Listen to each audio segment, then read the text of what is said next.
Here we go. 1, 2, 3, 4, 5, 6, 7, 8.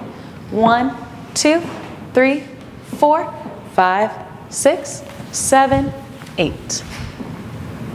Great, let's break things down. So starting from the back of the dance floor, we're gonna wait for 4 counts and then walk in for 4 counts. Follower, you wanna be on the left side of your leader and you want your right hand to be on top of your leader's left hand.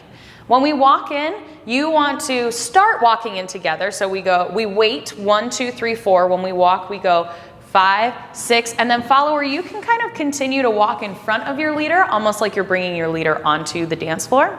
And that'll be hold for 4, walk 5, 6, follower, continue walking 7, 8. You're gonna let go on 1, 2, so you're gonna keep walking 1, 2 until you get to the left side of the dance floor. Leader, come up behind your follower and with your right hand, take your follower's shoulder, and follower, you're rotating over that right shoulder to face your leader. Once we're here, leader, go ahead and offer your left hand. Follower, you're going to take your leader's left hand with your left hand. Then we're gonna do the same with the right hand. And then looking over my right shoulder, leader, you're gonna draw a clockwise circle over your follower's head. And then staying connected with both hands, you're gonna bring your follower's left hand under your right arm. And then once we're arm in arm, you can let go.